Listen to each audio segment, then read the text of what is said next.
ഒരു ജാതി, ഒരു മതം, ഒരു ദൈവം, മനുഷ്യന് എന്ന ഗുരുവിൻ്റെ മഹത്തായ സന്ദേശം കേവലം കേവലം വായനയിൽ ഒതുക്കാതെ അത് പ്രായോഗിക തലത്തിലെത്തിക്കാൻ കേരള കൗമുദിക്ക് കഴിഞ്ഞു. ജാതീയമായ ഉച്ചനീചത്വങ്ങളും അയിത്തവും കൊടുകുത്തി വാണിരുന്ന ഒരു കാലഘട്ടത്തിൽ അടിച്ചമർത്തപ്പെട്ടവൻ്റെയും പുറന്തള്ളപ്പെട്ടവൻ്റെയും ശബ്ദമായി ഈ പത്രം മാറി.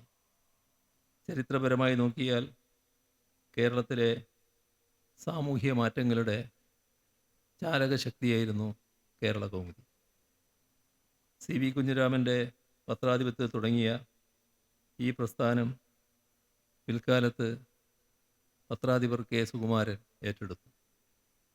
അതോടെ വലിയ സാമൂഹിക ഇടപെടലുകളുടെ പരമ്പര തന്നെ ആരംഭിച്ചു. പത്രപ്രവർത്തനത്തെ ഒരു തൊഴിലായല്ല, മറിച്ച് സാമൂഹ്യ മാറ്റത്തിനുള്ള ആയുധമായാണ് അദ്ദേഹം കണ്ടത്. രാജാധികാരത്തോടും അക്കാലത്തെ പ്രമാണിമാരോടും നേർക്കുനേർ നിന്ന് സത്യം വിളിച്ചു പറയാനുള്ള ആർജവം പത്രാധിപർക്ക് ഉണ്ടായിരുന്നു. അനീതിക്കെതിരെയുള്ള ഗർജനമായി തന്നെയാണ് മലയാളികൾ ഇന്നും കെ സുകുമാരൻ്റെ മുഖപ്രസംഗങ്ങളെ വിലയിരുത്തുന്നത്.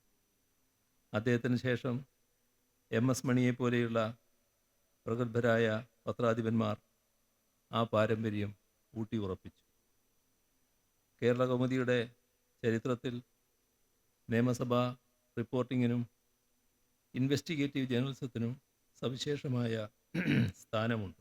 കൗമുദിയുടെ രാഷ്ട്രീയ വിശകലനങ്ങൾ നിഷ്പക്ഷവും അതേസമയം ഭരണകൂടത്തിൻ്റെ വീഴ്ചകളെ തൊട്ടു കാണിക്കുന്നവയുമായിരുന്നു.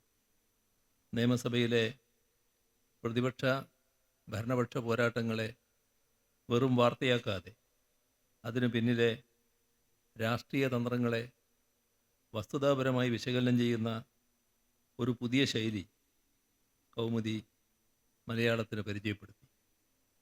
കേരള രാഷ്ട്രീയത്തെ പിടിച്ചുലച്ച ഒട്ടനവധി എക്സ്ക്ലൂസീവ് വാർത്തകൾ പുറത്തു കൊണ്ടുവന്ന ചരിത്രവും കേരള കൗമുദിക്കുണ്ട്.